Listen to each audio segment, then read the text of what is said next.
Hey everyone, welcome back to the IWP Network, or if it's your first time, welcome hanging out with us.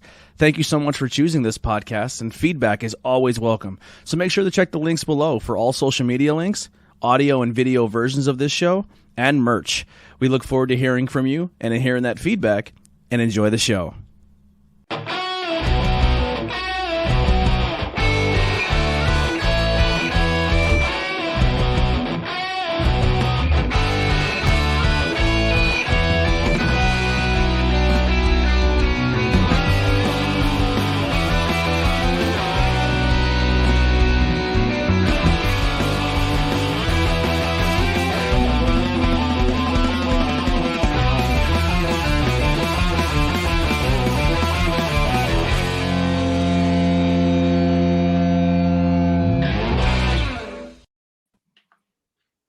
Ladies and gentlemen, here we are, impromptu tornado tag podcast.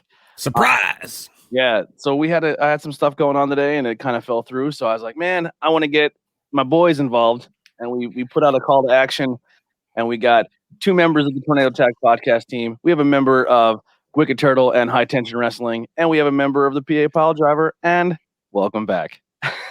Welcome. And what a weekend to do it. The Royal Rumble's tomorrow. We're in the midst, or the tail end now, of the biggest indie event in these crazy times we're in. Great weekend to do this. Yeah, we have a lot to cover, talk about. We are going to be playing the pro wrestling scorecards also. So if you go over to digital.prowrestlingscorecards.com, you can play along. Send us a message and we'll give you our code. Actually, I could just say it in the chat here, because you guys are watching. That makes sense. You can type in code 2BFC82, and you can join the Tornado Tag podcast and family, your burp, community, and you can play along with us and have some fun. But let's get the one thing out of the way quick. We want to thank our sponsor, Abaddon Tattoo Studios, a unique professional experience in the small town of Pine Grove, Pennsylvania. They provide high quality tattoos and piercings in a relaxed, professional, and sterile environment.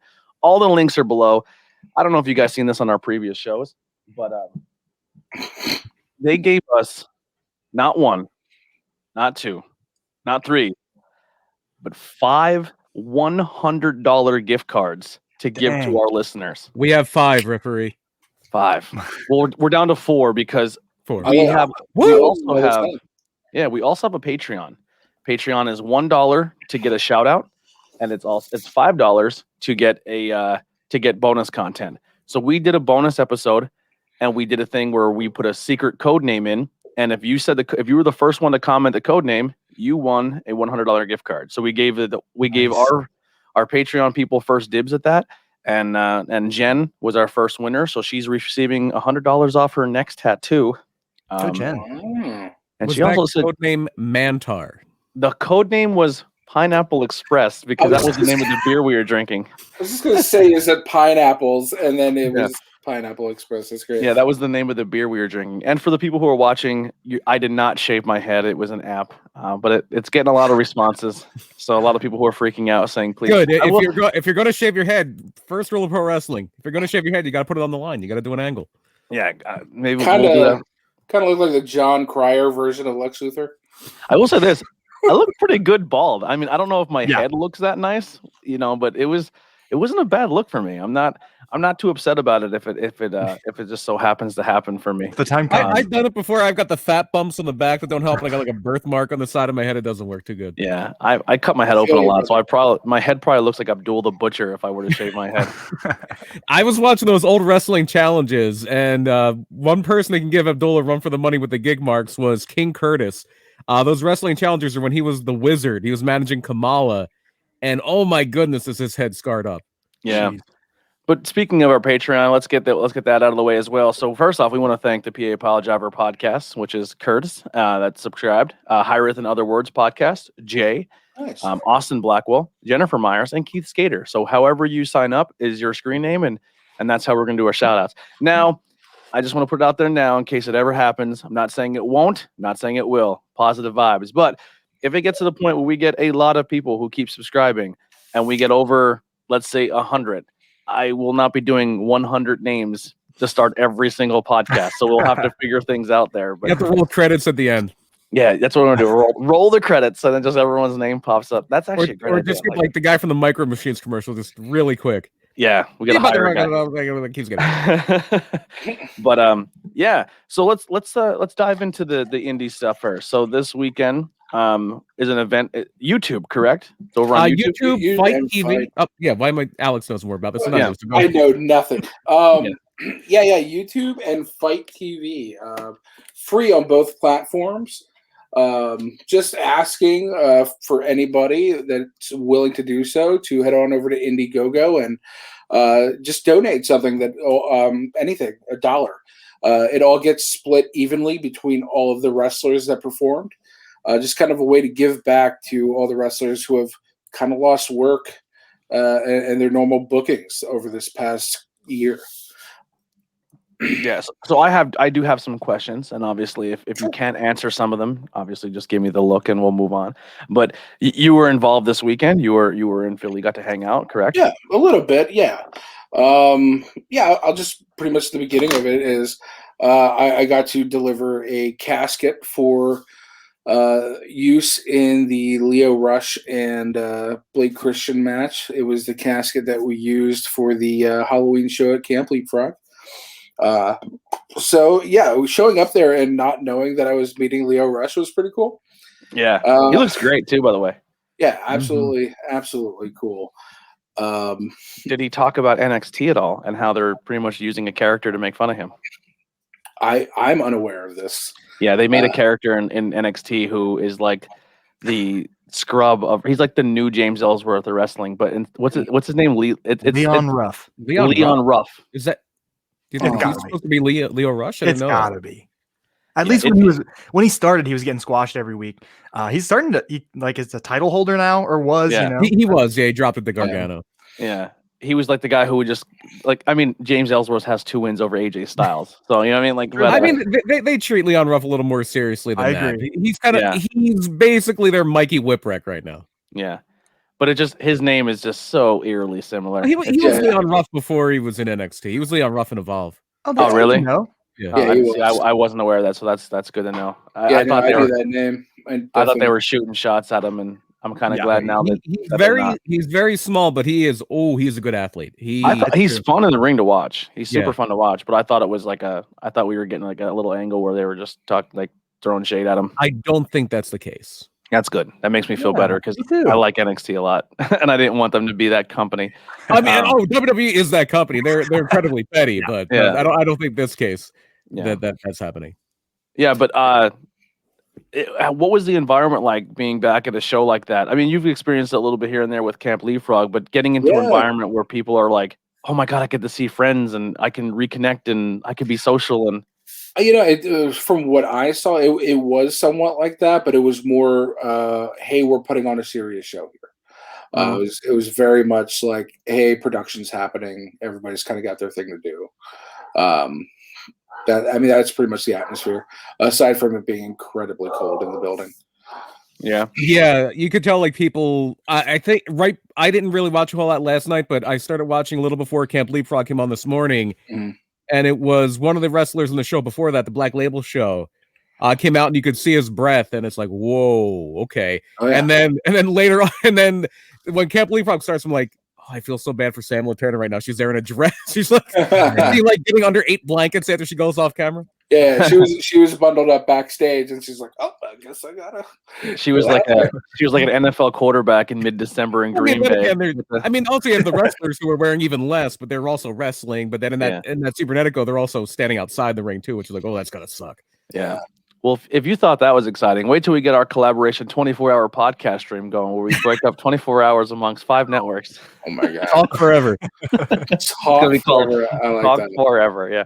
Yeah. Who else was there? I was up late because I was there for the beginning of things, and then I left and waited till kind of like Leapfrog, a little bit before Leapfrog.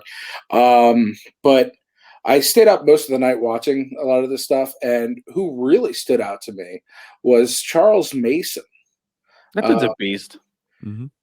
So good. Like everybody that we've kind of gotten to meet from House of Glory at PPW this past year has really gotten creative with their characters, like Charles Mason. and physically and has like up their game completely. The main event, aside from like gimmicks aside, they are a cohesive unit. Mm-hmm. It's amazing. I've been saying for a minute, like, get on the main event train, because it's only a matter of time before someone catches on to them. They're special. Yeah. They're a special tag team. And speaking of those guys, I don't know if anybody else saw this, but AEW Dark coming up, I think it's this week. It's going to be Casey Navarro and Ray Phoenix. That's going to be a Crazy. fire match. Yeah. Fire match. But the go back to Charles real quick. He was the guy at PPW who was maybe the most hated heel on the roster, even more than the champion at the time. And he had heat, and Charles had it higher than everyone else. And in one night, one night, had the entire PPW universe cheer him. Turn. Oh, you said cheer him? Yeah, he became one of the biggest baby faces in the company when he became a baby face. Well, the super heel move is when he spoiled the Avengers movie. Yeah. Do you remember? I mean, that was like, yeah. Well, easily I hate you. Yes. Like, as a person, I hate you right now. Yeah. Like I said, he's such a good heel, but in one night he got the entire crowd on his side to be a babyface. And then him and Evander made the best friends skit where they were like pretending to measure each other's, like, well, not each other's, but measuring their wieners. And yeah, that was fantastic. But yeah, I mean, it just goes to show, not only is he fantastic in the ring, but he knows how he gets it. He understands the character development. He's so good. And I've never seen someone walk into PPW or anywhere from House of Glory and not be talented. Yeah, fully agree. I mean, you got the amazing red tutelage, so it's kind of hard. Him and Evander have a great tag team name too. I love their tag team name. Yeah. Oh, the trust fund or the trustees. Oh yes. Somebody in one of these 4 boxes may have pitched that. may have came up with that name. May have pitched it on the bleachers, and it stuck. Dang. Yeah, Brian was like, "Oh, you guys would be a good team name. Would be the trustees." And they looked at her like, "Well, that's the name. We're keeping that." Yeah. So kudos to you. By the way, they weren't in the Cybernetico, but I think my favorite tag team name of all time, and they did wrestle in the Big Gay block, which was after Can't Believe Frog, is Oreo Speedwagon. Best tag team name ever. Yeah. Man, Willie Xavier got thrown from the steps. Oh, they got destroyed. Oh my gosh. I'm watching it on a message board. I'm like kind of watching the show on a message board with some people who are like hardcore wrestling fans. And they're like, Oreo Speedwagon, that's a great name. And then the End comes out, which is the team they faced. And they're like, it's a shame they're going to die now. Yeah. Now let's dive in real quick, just because I want to give you the due respect that you deserve here. You behind the scenes were talking to us, and you're like, man, like I want to start High Tension, and you're like, you set goals, and we talked a little bit about it on our show last, but now you're face to face with us here. We can hear your beautiful voice and hear you not just through typing, but sure. You did say back in the day, you called your shot a little bit. You're like, man, I'm going to start a wrestling company. And I would love, like, my dream would be work with this company. And then it finally happened. How did that come about? What were the feelings like going into it? And now experiencing it, what was the end result? Well, the feeling is surreal, man. Doesn't feel real at all. But yeah, it's just, that was my goal. Like I set literally just a few goals. It had to do with the cinematic wrestling. Nailed it. Immediately accomplished that. I wanted to give an opportunity to wrestlers who may not have the best opportunities. Well, Chikara went under. There's your opportunity. And we're looking to bring some other people in as well that are of the indie darling and the, guys who still need an opportunity aspect of it. Plus, I know a guy who taps into both those, where he's from Chikara and wants opportunity. Yeah, well, he is on the list. he's in the group, my man. And I absolutely love that guy. Yeah, yeah. So, well, speaking of that, we are in talks with no details, but there's some high tension stuff in the works as well. Yeah. We still need that Deshaun Pratt and Matt Turner shoot match or whatever. That That I want to see that in the worst way. They are gonna kill each other. It's gonna be. I mean, but in a respectful. It's gonna be just a fucking awesome match. Yeah. So yeah, but like I set like a couple all realistic goals. And then I set one goal that I was like, wouldn't this be freaking cool? And I would never expect it to happen because I wouldn't have had a way for it to happen unless we stood out somehow above everybody else. Mm-hmm. And then COVID happened.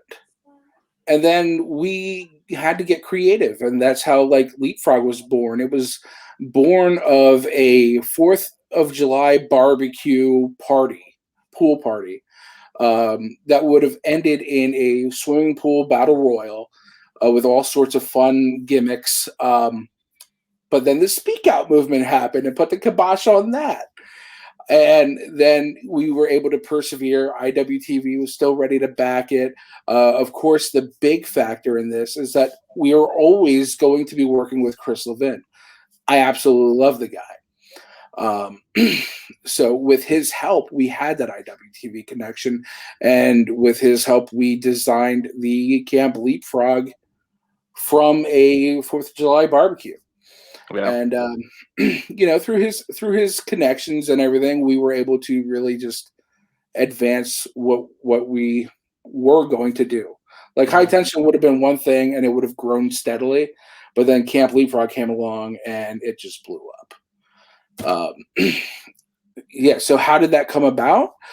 So we're doing our shows, and they designed this the Fight Forever thing, and Chris text us, and he texts Andrew and myself and was like, hey, do you think I should ask and see if this is a possibility? And so he asked the owner of GCW, and already they're aware of what we're doing, and gave us the shot to do this. It's so sick. Love it. Yeah, so I've known about this since like the beginning of January, and it's just been incredible, like an incredible feeling. And to have actually been able to be there and watched it, knowing that it was only need be personnel because of the COVID, I was able to be there. I was very thankful for that. Being like my biggest dream to have this happen, and then actually be able to be there when I probably shouldn't have been, was cool. Yeah, it's crazy, man. Like even just speaking for us, like starting this podcast, we were just friends who sat at a kitchen table and talked wrestling, and then it evolved and members changed and we landed, and then kind of met you guys and through the PPW crowd, and then just being accepted to be backstage at a PPW show was just like, holy shit, like this is different than sitting at a kitchen table. Like, you know what I mean?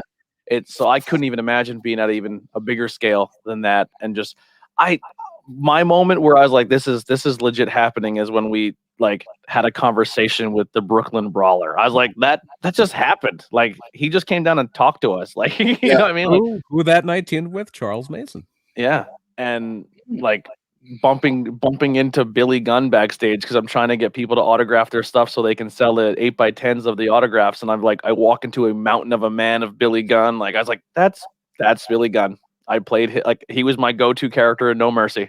Like, and there he is. You know, it's just like, yeah. Yeah, he was my first go-to, and like, I started on the SmackDown games on PlayStation. And I was my favorite move. I was gonna say the Famemaster was the move I was obsessed with. So Billy Gunn was my guy. Mm-hmm. And then walking up to the headbangers and telling them that they were remember when the toys changed from the plastics to like the bigger, like the jacks. The first toy I got was the headbangers. Nice. And I was like, you guys are my first toy and they're like, that's awesome, dude. It's on my shirt. And I was like, it's totally on your shirt. Yeah. I don't know. It's a weird, like, I don't care. Call me a mark. Say whatever you want. I'm a fan of pro wrestling. If being a mark is a negative, then you can have it, but I don't take it as one. When you see people that you were a kid and you meet them in person, or even if it's just like an interaction where you're both welcome to a spot where the general public isn't there, it is a cool feeling. Dude, a lot of my like happiness comes from being an adult and accomplishing those things that I never thought I'd accomplish as a kid, or my dreams as a kid, and it's just like reconciling that childhood. It's a beautiful thing, and like you guys with the podcasting and me with what I'm doing now, it's just like, what you're passionate about, keep at it, and like keep positive. Like it's that positive energy that opens those doors for you. Because if you're going to come to like PPW and you're going to be negative, they're not going to let you in the door. They're not going to let you interview their talent. But you're positive. Like you have a great spin on it. You give great reviews. If you have negative things to say, you say it in a nice way. Yeah. And it's the same with me, with everything I do. That's how I got into PPW. We partnered with them. We were positive. We've gotten noticed throughout the business. And then I was able to open up my own thing, Yeah. So. It's exciting in just a short period of time with all the obstacles that were thrown in our way as podcasting teams to get to where we are, but still work as a cohesive unit and get stuff done and be willing to help one another. It's exciting for the future. I can't wait to get to the point where we're not doing this over video calls and we can go hang out somewhere and do it. The future is promising. Absolutely. But let's get into the Camp Leapfrog section of this Fight Forever. And it's a 1 hour block, but because it's a Cybernetico, it's one match. But it's a hell of a match. And go on YouTube. I'm sure if you go back at this point, by the time we're done, you have to go back about 10 hours or so. Or just wait until it's archived and you'll find the Camp Leapfrog block. And it's a Cybernetico match. And we kind of ran this through the last time we did it. Cybernetico matches are basically a modification of a Survivor Series match. In this case, it's a 9-on-9 team, but it's also, there's almost like a batting order like you would have in baseball, where you can't just tag anybody in. You go in a certain order. 2 people start off, and then you have to tag out in a certain order. There's only 1 person on the apron on your team. Everybody else is on the floor. So you have to keep that in mind. And then when you're down, tag team lumberjack match. Yeah, basically, or tag team, you have people who can catch dives match. It comes from Lucha, so that's literally a big thing there. So, and then at the very end, when you only have 1 team left, they go against each other until there's just 1 winner. So that's the big thing here too. So in this, we had the best campers ever, Boomer Hatfield's team, against a very good professional wrestling team, captained by a very good professional wrestler, formerly Dasher Hatfield, who the best. Yes. And if you're going through Chikara lore, that is Boomer Hatfield's father, his estranged father, and they have not had a great relationship since. So we'll just get into the people here by running through the eliminations. And because you're going through all these people and you want to give people a chance to establish themselves, it's not like Survivor Series. We have somebody losing in 2 minutes. In fact, the first person eliminated is Abs, who is a favorite of Camp Leapfrog. People love him. Yeah, he's turned into the face of Camp Leapfrog. I always call him the moral compass of Camp Leapfrog. He is kind of the heart and soul. And in fact, one of the things that was very cool was he was the first baby face to lose, and I think it meant more that it was him. Because it was on the Halloween episode, and he was the first one to lose. It'd be weird to not go into a Camp Leapfrog and he's not there. So he is eliminated by a very good professional wrestler. And then Abby Jane on the Best Campers Ever, she goes on a roll here and she eliminates Blank and Dan Champion. But then she is eliminated by a very good professional wrestler. And then we have a little bit of a kind of a tag team match. And they have a little bit of a different name every time they're in Camp Leapfrog. But, Matt Mikowski and Travis Huckabee. It's usually Salt the Something. Salt the Earth, Salt the Snow if they're with Molly McCoy, whatever it might be. I love that tag team. Oh, I love that tag team. You're a big fan of him. If you're buying stock right now, I think Matt Mikowski is like buying GameStop stock. Yeah, I am a big fan of the moon, baby, to the moon. That's right. I not had a conversation with him, but he joined the Tornado Tag Podcast community page, and I was like, "Hey, man, dude, share all your stuff in here. Like, we're a big fan of you. Like, you have full reign to post your stuff. So if you're a big fan of him and also pop culture and video games, he has his own video game stream channel too. You can go check out. Bellator fighter. He's fought in Bloodsport in GCW. He's already something. He's not going to be. He is something. But he is next to eliminate Midas Black, and then Travis Huckabee right afterward, like less than a minute afterward, eliminates Jay Lyons. So main event falls to Salt the fill in the blank, Salt the Earth.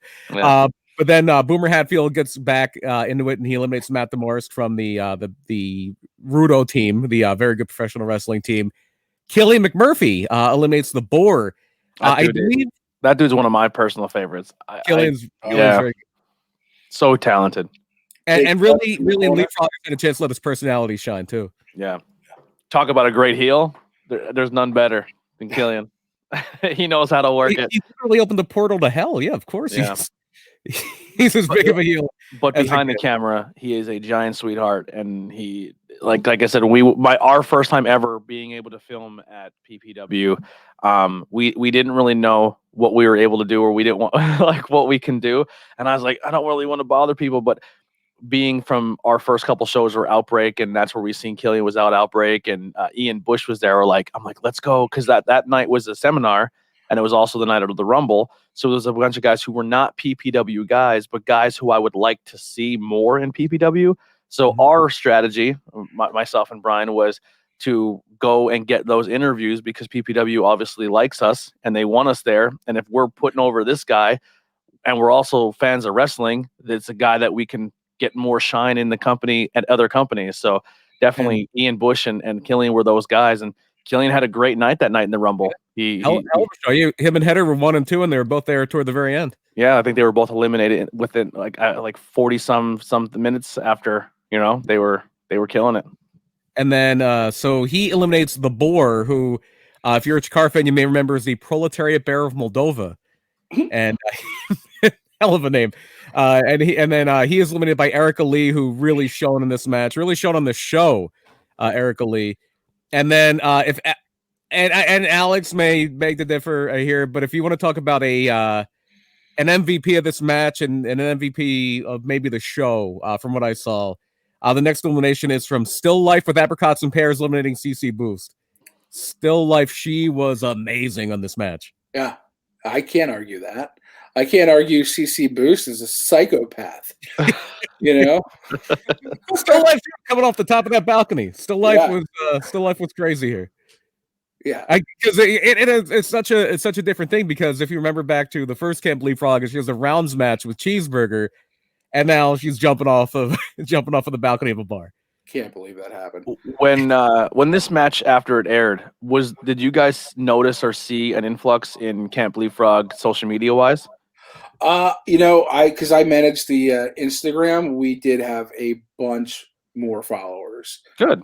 Also, IWTV posted that they were like, "Hey, we sold a Camp Leapfrog shirt today." Nice. Yeah, something's working. It's definitely. I think this helped our social media a lot. I almost forgot what wrestling shirt I have on today. I was a little chilly, so I have but I'm rocking the Alpha Club. Oh, nice. I got Jushin Liger. Camp Leapfrog. Yeah, Camp Leapfrog's on the top of my pile. I was gonna wear it. Oh, no wrestling shirt, Chris? No, I didn't get the memo. Dang it! Oh man, Jesus Christmas! You're out. Eliminated. As great as Still Life was, she did run into a brick wall here, though, which was Masha Slamovich, fresh from Japan. 1 year in excursion, she's back, and she means business. Yeah, it's a whole new Masha. Yeah, and it wound up taking 3 people from the technical team to beat Masha. That was Boomer Hatfield, Erica Lee, and Molly McCoy. 2/3 of the Christmas Trios champions there, eliminating Masha. And then a very good professional wrestler to get rid of Molly. Boomer gets rid of a very good professional wrestler. Mm-hmm. So now we're basically down to a tag team match. It's going to be Boomer Hatfield and Erica Lee against Travis Huckabee and Matt Mikowski. Erica Lee and Boomer get the better of Salt the Earth, and then it's them facing off one-on-one. And what I would call an upset, Erica Lee wins the Cibernetico over Boomer Hatfield. Look at Camp Leapfrog putting over the ladies that night. Absolutely. Yeah. That's I think that was special, man. I like her winning was incredibly special, not only for her, but I think for Camp Leapfrog, for GCW, I think for everybody. It was something special. And not only that, I'm sorry. Sorry. Not only that, but in the blocks after this you had FE's Big Gay block, which had a lot of LGBT plus wrestlers, and Like we were talking before the show, I think, or no, it was actually the very beginning of the show. Oreo Speedwagon was in there. Yeah. And then after that, it was, I believe it was called Hot Girl Shit. Hot girl shit. Yep. Hot girl shit. Alley Cat. Hot girl shit. Yep. Yeah, and which a is lot a of TikTok trend. I don't want to know. I don't want to out myself, but I don't know how I know that. a lot of there were a lot of Can't Believe Frog alums in there. Erica Lee was in that too. Molly McCoy was in that too. Kaya McKinnon, not in a Cibernetico, but she was in that block. So yeah, even there, the Can't Believe Frog talent really stood out. Our campers shined. And it's awesome to see, even going back real quick as a quick callback. I mean, because of the speaking out movement, this Can't Believe Frog Can't Believe Frog was almost ended because of the speaking out, which is not saying in a negative connotation whatsoever. No. But the fact that this Can't Believe Frog has given people a platform and also has put over new women stars, it's a great thing as well. Yeah, there's a lot of beauty to everything that happened, and the way everything worked out. And Can't Believe Frog is very pro LGBTQ. Oh, 100%. It's pro inclusion, period. Yeah. Which High Tension's also all about, which is a huge reason I'm a huge fan of it also. Oh, 100%. I mean, that's our core philosophy is positivity, inclusion, and creativity. But I think I'm so happy that this has become a platform for wrestlers to become exposed right now, like not in a bad way, but you have the coronavirus and you have the speak out movement. The playing field has been wiped clear this past year, and you're getting all these newer people having this chance to shine who otherwise may not have had that chance because there are a lot of toxic people dominating the playing field in your wrestling cliques. You know what I mean? Yeah. Another thing too, and when I say this, I'm not saying it because it's always been a thing that has been talked about with wrestling promotions. Like, well, how come you don't have a strong women's division? And always what was said was because women demand more money. They want higher pays. Like they want more money to show up and do things. And it's because you're perverts. Because women were probably like, we're not walking in your door for less than this problem. Because if I'm going to go in there and get dealt with shit and people are going to fucking be inappropriate and be assholes, I'm not doing it for a hand. What most of these guys would do for a handshake and a hot dog. And now that speak out movement has happened, I'm not saying that they lowered their prices, but they're more willing to go into a locker room and work with people because it's not so much of the fact that they feel like they're going to be outsiders or not accepted or not willing to be part in the club. Absolutely. And I had no problem with women asking for more than the men's talent, but it wasn't so much asking because they felt like they deserved it. It was more or less asking because if they knew they were probably and I'm not saying that any company that I've ever been to was that was the case, but that was a huge reason why a lot of these companies had a hard time building women's divisions because girls were like, I'm not going to go there and get treated like garbage. And it wasn't even from that promotion. It's just in general because they've had so many bad experiences. I think it should be based on one, you should know your worth, but also like understand where your opportunities are coming from and be able to like pick where you're going because there are a lot of unsafe environments out there. But there's also very inclusive environments like what we're doing. So I think more people are willing to work with us and there's one or two female talents in the area and just talents in general, but I'll just stick with the ladies here that literally this one person in mind, I'm not going to say names or anything, but they force her to take money. They're like, please take money. And she's like, no, you're giving me an opportunity to get in that ring and perform. And I'm trying to do everything to get better and make my craft better. And he said it, you know what I mean? She like, and these promotions are like, we have to hide money in her bag almost like she's Here's something I want to say to everybody. That mentality is how you get opportunities.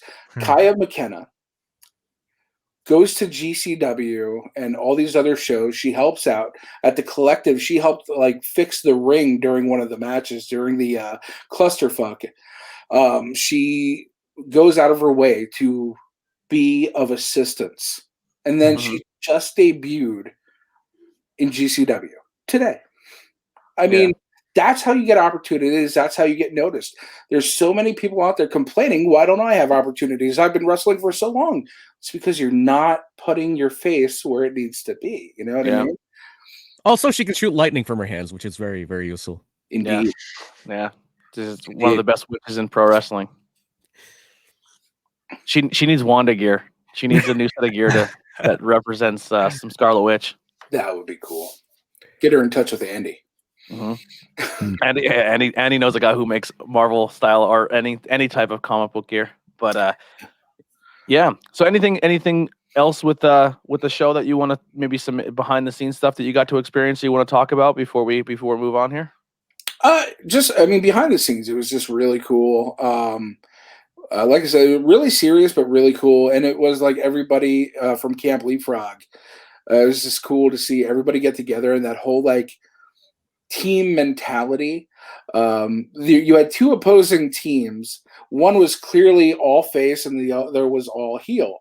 But yet, when we came out to the ring, everybody kind of took like your group class picture. That was cool. Like, because even if you're a good guy or a bad guy, you're still Leapfrog, and that's freaking awesome. It's an interesting thing, and it's going to be exciting when wrestling becomes a thing and you can go to live events, because I mean, High Tension hasn't had a chance to really showcase or show what they're about.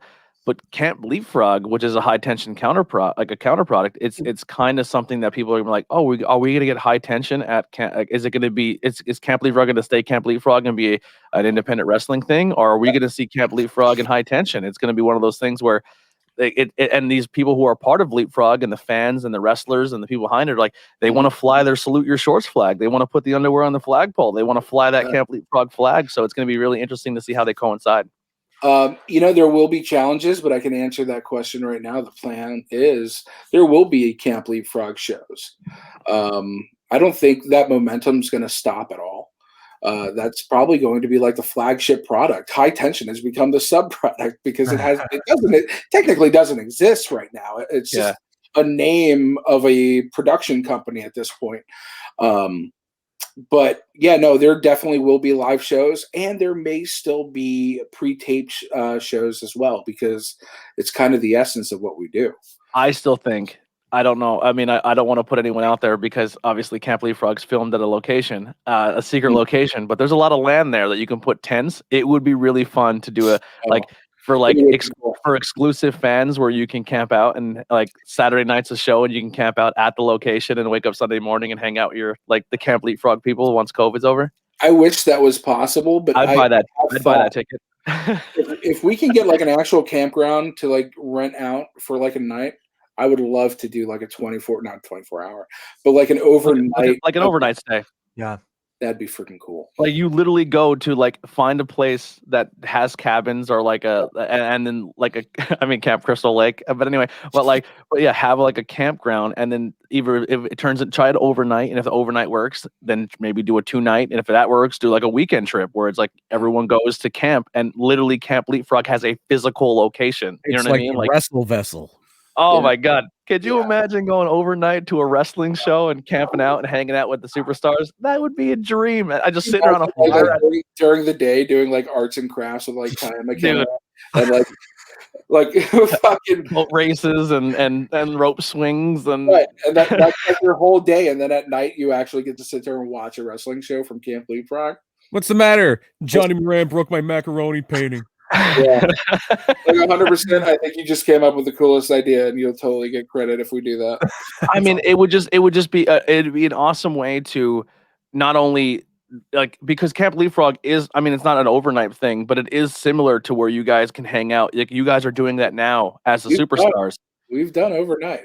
Yeah, but I'm saying, like, that's happening now because of COVID, and it's just kind of like an inclusive group of the wrestlers and the people who are behind the scenes. But the fact that when COVID's over, if you can incorporate the fans and put it at a location and have legit campground, I think that would be a awesome experience for fans, because there's a lot of people who, and you said his name, Johnny Moran, is one of those guys where you see him in the ring, but he doesn't translate until you actually hang out with Moran on a personal level and chill with him and talk to him. He's just such a cool human. Like, there's some people not a heel anymore. That's the problem. Yeah, but that's the thing. Like, that Camp Leapfrog, where you can kind of just really get to know your favorite wrestlers and really get to know them on a personal level and hang out and get to know each other, and fans can get to know each other, and it kind of like, it breaks down that wall, but it makes you appreciate the people you're rooting for even more. Yeah, Yeah, I really like that idea. So yeah, that could totally be a thing. One of the things we're going to be doing, I think, is we're going to maybe do some COVID high tension stuff, just to establish it, Mhm. and then once really pick it up once fans are allowed back. It's not a bad move. I mean, Camp Leapfrog jumped off after one show. Yeah. Camp Leapfrog turned into like what, four? Is that the 5 different shows now? I think we're at 6 come February. Yeah, it is 6 because the one Yeah. was February 14th, Camp Love Frog. yeah. Yes, sir. I can't wait. You're going to lose your shit. I'm telling you.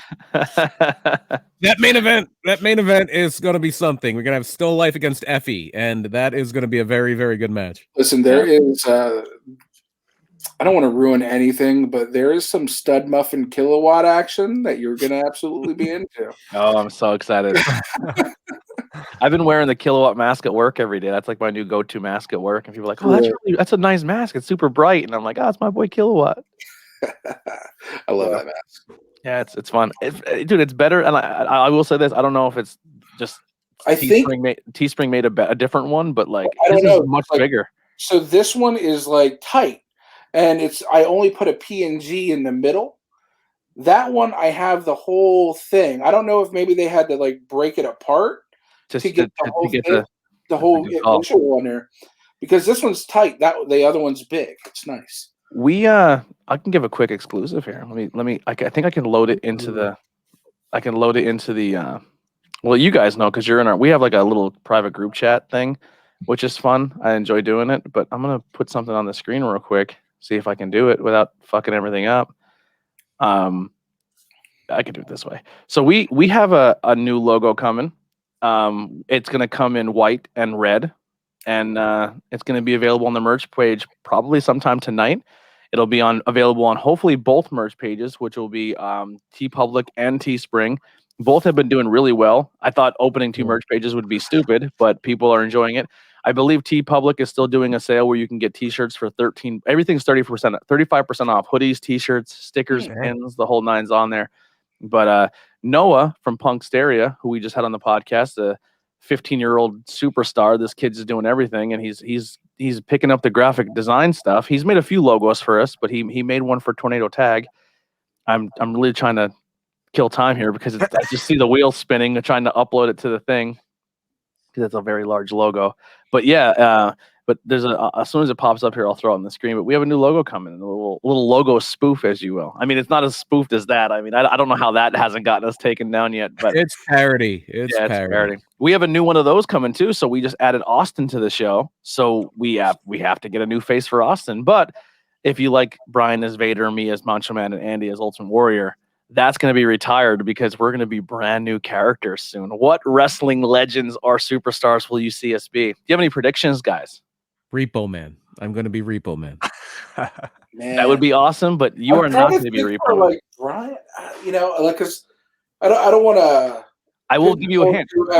Brian is not a wrestler. I mean, he was a wrestler, but he was known more for not being a wrestler. If that helps out at all for Brian. See, I was gonna give you like the walking condominium type of deal, but I have too much hair for that. A boss man look. Oh, you know what? I forget that you have hair because of that. Yeah. Yes, it's not very nice right now, but I have hair. He was a wrestler. I don't know. Freaking Zeb Coulter. I'll give you a clue. Will you stop it? I'm gonna have you thrown out of here, Tony. I'll have you thrown out of here. That's Brian's clue of who he's gonna be. He has the best position in the house. Use your external occipital protuberance, Alex. It's right behind curtain. Usually they call it the best position. Yeah. I'm going to assume that is it Monsoon? Yeah, he's going to be a Virgula Monsoon spoof. That's awesome. Yeah. I am going to be the sexiest boy you know. Hopefully with a mullet. Wow. With some nice sunglasses and earrings. Oh, I can see that, dude. Yeah.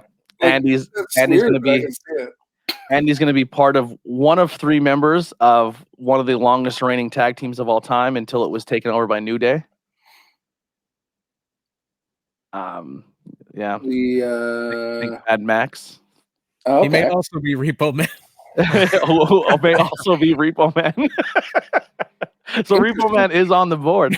And then Austin's going to be the only guy who's a current day roster member just because Austin looks like him. Oh, hold on. Did he hold the 24/7 title? No. Okay. He held the UK championship the longest ever. Jack Gallagher? No. Pete Dunne, is that who that is? Pete Dunne. Trying to think of small guys. Pete Dunne. Austin has the Pete Dunne look, so we're gonna make Me and a Austin bunch of Pete Dunne. vanilla midgets, Alex. Yeah, but here's the new logo. I'm gonna pop it up here real quick. Oh, it's up in the top corner. I don't know why I did that. It's taking over Abaddon Studios, apparently. Yeah, so it's up there. It's the new NWO logo we're gonna have. It's we're gonna do it. We're gonna do it in Wolfpack red, and we're gonna do it in NWO black and white, and then we also have a black one that maybe we'll put in a white T-shirt. We'll have like a reverse color spoof of it. I'll buy that. Yeah. So we got a TTP NWO coming because we're for life, baby. That's if you're part of our family, you're for life. That's how we roll. I mean, you guys have the Bullet Club. Everyone's doing AEW now, so we'll go old school and do NWO. I'm going to start the Truth Commission. Yeah, Right to Censor is going to be our next one, or the Nation of Domination. It's called Hot Girl Stuff. Go do that one. Yeah. But the banner, so we told you what characters were going to be, but the look is going to be a little different, and the look's going to look like an old school stable as well. So that new logo is going to look sharp. Not Cool in High School is getting a new logo too, which is exciting. Yeah, Tori, our mastermind Tori's on the job. She's gonna kill it. We're excited. Nice. And if you're a graphic designer and you're a fan of the show and you want to throw us a logo, we'll work with you. If you want to put something out there, we're always down to give you some exposure and try to help you out, and it helps us out with something cool that someone can purchase and help us grow. Yeah. But all right, Brian, kick us off with Rumble here. Speaking of lesser wrestling events, we're going to talk about something not quite as important as the Cibernetico. The Royal Rumble is tomorrow night. Let's run through our pro wrestling scorecards here, and we start with the women's tag team title match, which has the defending champions Asuka and Charlotte Flair against Nia Jax and Shayna Baszler, the former champions. Yeah, I have a title change here. I think that the heels will get the title back here. I'm picking Baszler and Jax. I think it's going to be a pin. I think Nia will pin Asuka. I think Charlotte may walk out on her. Oh, we're being taken over.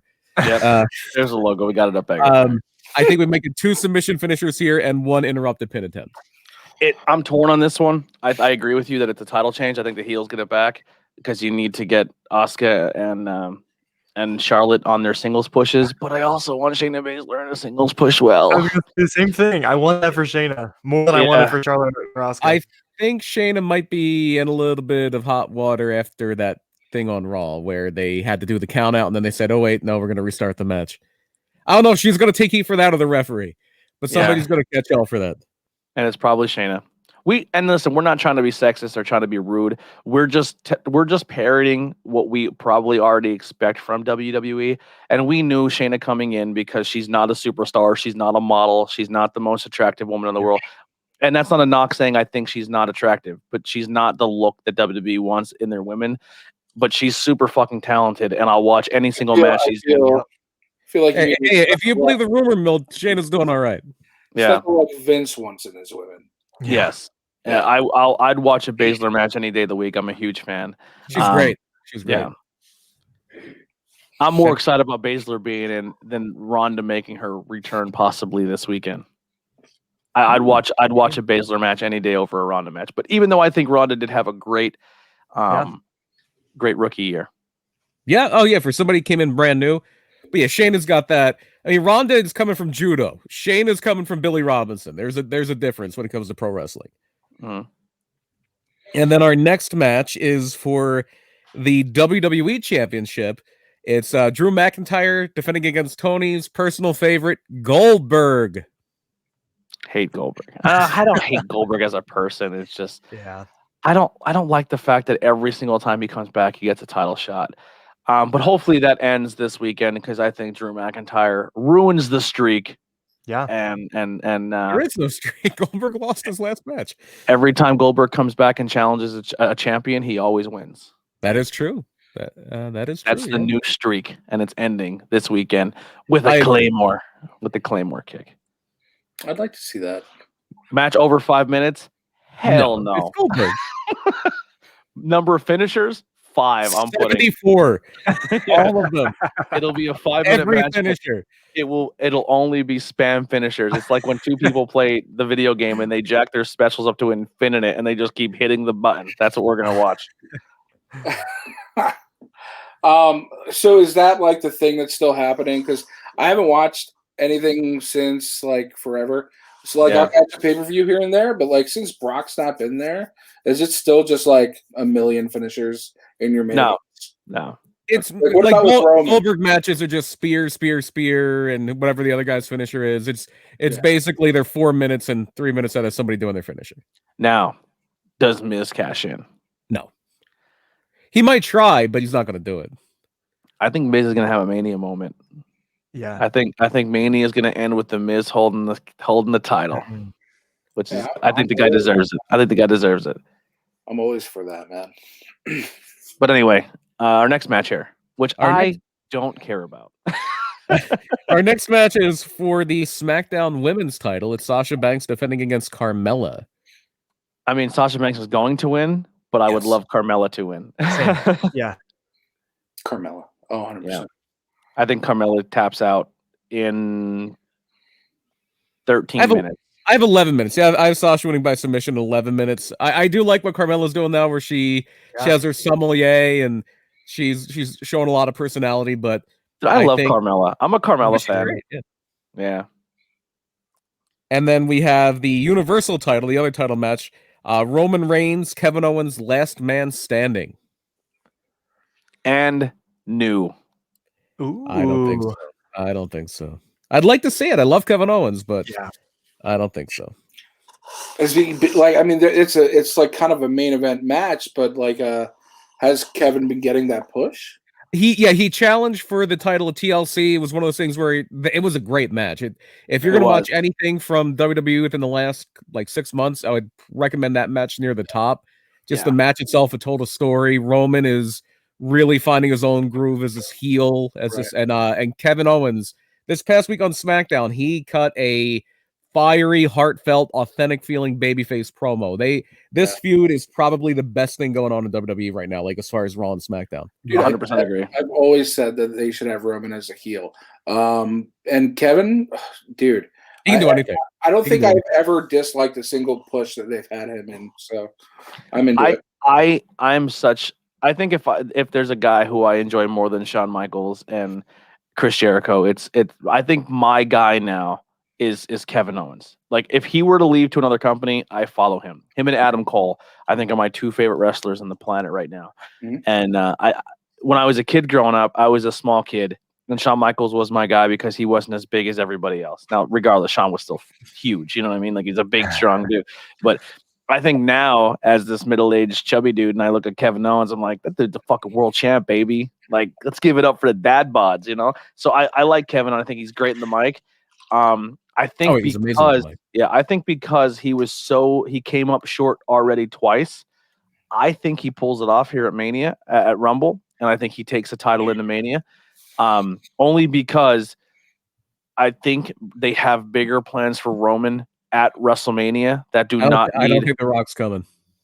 Even if it's not The Rock, I think they're going to put him in a major marquee match that doesn't necessarily need the championship to be there to do it. So if The Rock's coming, how do they do it? Like at this point, when does he show up and how?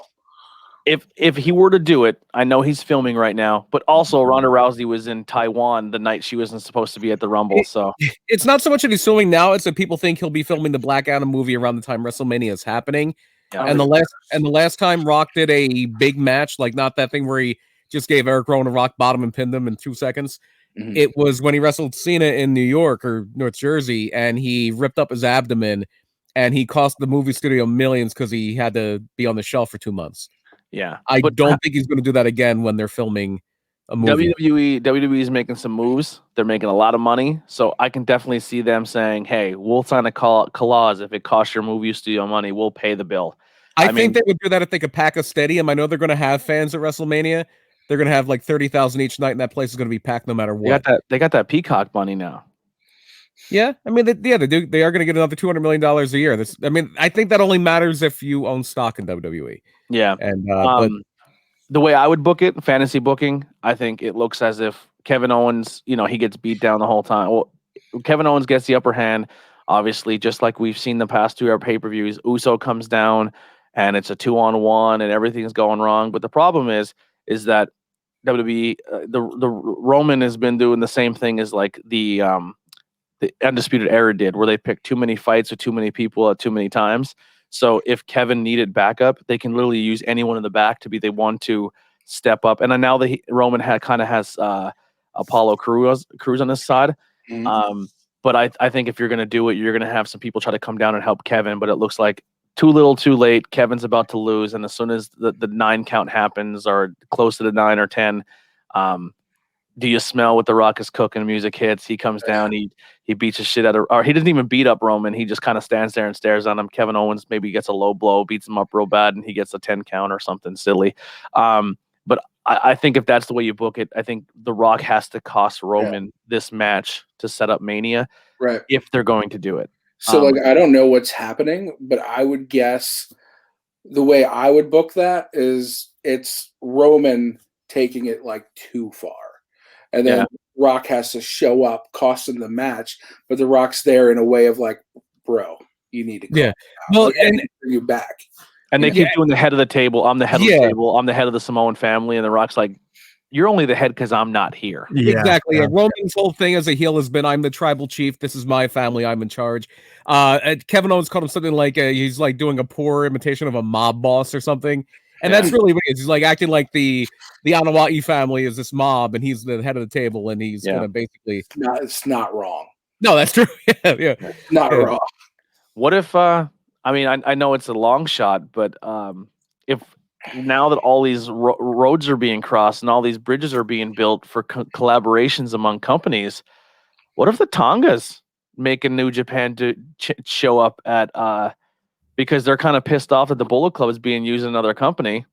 Japan and WWE have worked in the past. Tonga has made a statement recently on social media telling Triple H that they're down to work if they're willing to work. Wow. Do the Tongas show up and beef up that dynasty a little bit? Vince doesn't play well with others, unfortunately. Yeah. Man, that'd be a pop, though. I'd love that. That'd be an interesting, especially when the Bullet Club's being shown on AEW and it's not even it's original Bullet Club and it's not current day. Right. And then the actual Bullet Club shows up on WWE to help out the tribal chief. I think if you had Tonga coming in, the original Bullet Club guy is on NXT, so I think it would be with him. Yeah. Oh my God, that's everyone in Bullet Club right now. I think original member wise, except AJ, but Kenny, the Bucks. Well, Kenny's not original. Kenny's not original. What I'm saying right now, Kenny, the Bucks, Finn are all world champions. And the Tongas are champions in their perspective. The Good Brothers are champions where they're at right now. So there's a lot of Bullet Club right now that are rocking some gold. Mm-hmm. But the only thing is, it does suck. I want Kevin Owens. I see when Kevin Owens was given the world championship, he was legit that it was handed to him by Triple H because he helped him beat Seth Rollins. I would like to see babyface Kevin Owens legit earn a world championship. I don't think this is the time. I don't think this is the time. Yeah, I agree, but I'm going to go out on a limb here. I'm going to put Kevin Owens on my sheet because I'm trying to get some points here to take the lead. It's wishful thinking. Yes, that's exactly what it is. It's wishful thinking. Let's get into the men's Royal Rumble. I still think Daniel Bryan's winning it. I'm gonna agree with you there and go Daniel Bryan. Everything they're doing storyline wise is saying Daniel Bryan's winning it. And it sucks because this is what people have been clamoring for, and he's going to win it at the Royal Rumble with no fans, which kind of sucks. Which is kind of like the best way of WWE to handle things. It is the most WWE way to ever do it, yeah. Yeah, just a giant F you. After, even though there's not a crowd, after what happened the last 2 times, well, the one time he wasn't even in the Rumble. The last 2 times we even teased Daniel Bryan to be in the Rumble and what happened when he didn't win it. I think this time if he's in it, he's winning it. Yeah.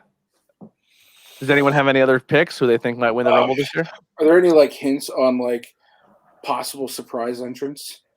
People think Lesnar maybe. Bray Edge. Wyatt's been gone because he was burnt. Well, Edge they announced. Edge is in. Oh, okay. I know Boogeyman every year tries to hint that he's going to be in it, and then he never is. I think it was just on the Legend show they did. True.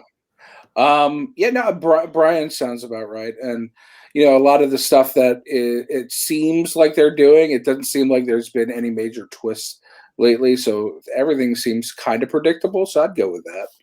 Yeah, I think you'll have some surprises coming in, like maybe somebody returns. You always have like the Hurricane, or they have enough guys backstage that are producers now. What about Batista? Is that rumor? Oh, please. I think he who knows, but he has said he's retired from wrestling after he said after that match with Triple H at WrestleMania a few years ago, that was his last match. And he might be busy with the MCU stuff. Here's a fantasy booking. Kevin Owens beats Roman, right? He beats that is the fantasy, yes. The number 28, 27 to 30, one of those numbers. The music hits, and it's Jey Uso. Jey Uso starts walking down to the ring, and Roman Reigns' music hits, and he says, "I'm the tribal chief. I'm taking your spot in this Rumble." Roman Reigns goes down. It appears as Roman Reigns is going to go in there once again, Hulk Hogan it, and win the Rumble, and Daniel Bryan's the one to eliminate him. Double pop. Roman has been the runner-up in the Rumble a lot. That's true. A lot. We mentioned that on the Patreon show. He has been second place. He was second place to Nakamura. He was second place to Drew. He's been second place a lot. Batista, way back Roman throws out Daniel Bryan. He gets even more heel heat. That would be great. No, I couldn't hate that. Yeah, it'd be amazing. He loses to Kevin and then goes in there and wins the Rumble. I'd like to see it. I wouldn't be mad at Roman winning the Rumble if that's the way it went. Roman is a heel. He's so natural and so at ease. He's like SmackDown is head and shoulders above Raw right now. Like Raw can be a chore. SmackDown.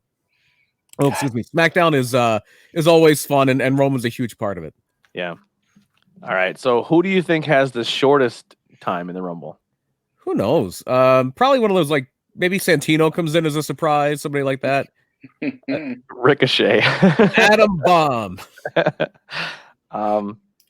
Another one they're hinting a lot for the Rumble to possibly win it this year. They've been showing a lot of AJ style teases. Yeah, I think AJ might be one of those guys that comes in at 5 and he's in like the final 4 more than winning it. I just don't see AJ in a title match at Mania. Yeah, who does AJ get eliminated by to possibly set up a Mania match for him? Like, who do you want to see AJ go against at Mania to be exciting? I think they might go a different direction, but I'd love to see him wrestle Edge. Yeah.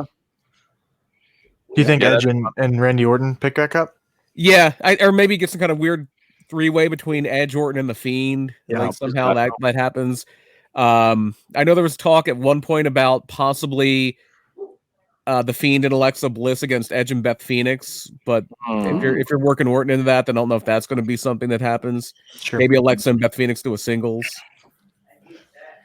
I know Andy Header has Bray Wyatt winning the Rumble this year. He thinks The Fiend wins both Rumbles. That's his pick. Ooh. Because The Fiend has obviously possessed Alexa Bliss as well. So Alexa Bliss and Bray Wyatt win the Rumble, which is both The Fiend. That could happen. Yeah. I actually really like that. Dude, this Rumble has a lot of potential, man. There's a lot of really fun things that can happen. Yeah, there's no, like, the past few years. Well, I mean, some people thought Lesnar might win it last year, even though it's like, it's probably going to be Drew. Lesnar could win it this year. Yeah. Daniel Bryan, like, they always say, what would happen if you have, like, one guy left and number 30 is coming out? Just say Daniel Bryan comes in at number 1, and he goes through everybody. Which I would do. And he goes through everybody, and it's down to him, and he throws out number 29 before number 30 comes out, and he's exhausted and he's beaten, but he's gone through everybody. Cue Lesnar's music. Yes. And then thank you for playing. Take a few suplexes. Good night. That would be great. What's Keith Lee been like on the main roster? Underutilized. Yeah. He could carry it though. Hot and cold. Hot and cold with him. Yeah. Yeah, I mean he had a great match with Lesnar. Daniel Bryan pulls the top rope down on Lesnar. I know that the rumor is too that you were saying, Brian, is this may be the year where number 28 and 29 eliminate each other, and number 30 is because it's never really been done. Just walks out and wins. Yeah, that was a rumor like a few months ago, and I thought if they were going to do it, it would have been in the women's Rumble, and number 30 would have been Lana, because that's how she won in she won in Survivor Series without ever being in the match. But I now would hate it. But they can't do it now because on Backstage they did a thing, and I don't know who won, but they did a special WWE Backstage, and it was Natty against Lana, and the winner gets number 30. Or not Natty against Tamina. Tamina. And the winner gets number 30. Yeah, I was watching that match. Boy, number 30 is really exciting now. I know I don't like when they do that. I always think number 30 should be like who's it going to be. Like you never want to know who it's going to be. Yeah. Let's look real quick. Like if you know who number 1's going to be, that's okay. It's like, but Mario, Chris has 30 in the women's rumble. Yeah, I do. To win the banner. Oh, they stacked the deck. They cheated. You stuffed those envelopes. Whoa, you can't allegedly. Shenanigans. Yeah, allegedly. The check's in the mail. And then Chris also has 28 in the men's rumble. That's the one I'm holding on to now. Alex has 24 in the men's rumble. Who has 27? That's a magic number. Wasn't Edge 24 last year? Yeah. I think it was. Cheesefoot has 27 in the men's. And Curtis has 27 in the women's. That is the magic number, at least in the men's rumbles. I think more people have won from 27 than any other number. Let me see where the Maestro has 12 in the men's rumble. And he has Alex, you have 14 in the women's rumble. I'll take it. And you have 24 in the men's rumble, Alex. That's a good number. I like those numbers. Yeah. I like the men's number. Even though I think in the men's rumble you might be a good spot with a low number. Curtis has 4 in the men's rumble. Number 4. Don't sleep on the low numbers. Daniel Bryan could come in early and win the thing. I just watched 92 on your recommendation, and it's so good. Oh, what did you think of 92? It's solid. Yeah, it's a good rumble. It's not fair to fair. I'm trying to find Maestro here on the Ronda. Ronda has 22 in the women's rumble. I thought you meant Ronda Rousey, not Ronda Not So Rousey. For a second. Ronda Rousey's in the game. Ronda Not So Rousey is number 22 in the women's and number. Look, if anybody knows how to win battle royals, it's Ronda. So it's Ronda, and Ronda has number 10 in the men's rumble. This list right here is going to make the rumble for me so much fun. I love the rumble. Yeah, it's gonna be fun. It's gonna be a good time. As for the women's rumble, just kind of segue to that. I know it's the chalk pick. It's the big favorite this year. I still think it's going to be Bianca Belair. Yeah, I think Bianca will. I think Bianca wins it. They're pushing her really hard. One person I would consider, and I don't think they're going to do it because I don't know if they want an NXT person to win and stay in NXT. And I think she's a star in the making. It's just a matter of like giving her that push. Is Toni Storm. Incredible. Love her. I didn't watch Wednesday. Did she win the title? No. She I think she attacked Io or something happened where she was parading around with the title, but she did not win it. Yeah, her and Mercedes Martinez attacked Io, and I believe they set up a triple threat for takeover on Valentine's Day. Yeah, then she's definitely not winning the Rumble. But who do you think, real quick? Who do you think who's the Iron Man of the men's Rumble this year? Daniel Bryan. Daniel Bryan. He's Iron Man and wins it. Yes, I think he might win it from like maybe one. Maybe I'm saying it like I'm confused, but that's exactly why I picked this. Because two people have won it from number 1, and one of them has been erased from history, so it could happen. Yeah. I have Baron Corbin as the shortest time. They can do that. I think it might be like R-Truth. Like maybe he comes in and then people chase him, so he eliminates himself to run away from the 24/7 people. I'm still on that. Who holds the title for shortest at this point? Like, it was like Mysterio at one point. It was Santino. I think was like less than a second. Yeah, Mysterio had it. Jerry Lawler had it. Mo had it from Men on a Mission. All right, so I'll give it to Dominic this year. Okay, there you go. There you go. Most eliminations. The Diesel push. I think Braun Strowman. Braun Strowman. Yeah, you took the words out of my mouth. Last eliminated. Randy Orton. I'm gonna go. I'm gonna roll the dice here. I'm gonna say Roman. Okay, yeah, Say Roman. You're going all in on this. Kevin Owens winning the title. I want it so bad. There's number 1 or 2 in the final 4. I'm gonna say yes. I think Daniel Bryan. He comes in 3 or 4. I think Daniel Bryan's 3 or 4. I think real early. It could be a little bit of anything. I think Daniel Bryan wins from number 1. I think Daniel Bryan is number 1, and I think he wins. Is the whole Hurt Business in here? Bobby Lashley's the only name I'm seeing. Yeah, I don't know if the other ones are in. It's the only thing that annoys me with this year is with booking it is like you have to earn your spot to be in the Rumble, and they're like, They put that "Hey on Joe, Twitter. do you Like, want to be in? Go on, maybe you they can put have that on it." Twitter. Like, certain people are pre-approved and certain people have to earn it. But then it's like, okay, but then like And then when Gangrel the is going to be in the Rumble. then when the honky tonk man comes out, Yeah. Ricochet's like, "I'm former U.S. champion. I had to fight to get in this." Drew Carey was in the Rumble, sir. Yeah. How many NXT entrants are going to be in it? I say 5. That's what I was gonna say. 4. We got I would 10 say spots 4. that we are unaccounted for. Is that right? Yeah. NXT women, I think there's going to be a lot more, but for the men's, I think so. Do you think a wrestler eliminates his tag team partner in the men's Rumble? In the men's Rumble, no. Yeah, I don't think so. Actually, yes. I take that back. Yes, I think Mm-hmm. one of Shelton and Cedric will eliminate each other. Ooh, good Miz and call. Morrison could be the time. Yeah. Well, John Morrison should be a babyface. John Morrison should totally be a babyface. Right? Only one wrestler in match at any time, except winner. Will someone hold the ring by themselves at any point? I say no, just because they did it with Brock. Yeah. I think it's unless they do that thing I said where Daniel Bryan is at the end and then Brock comes out.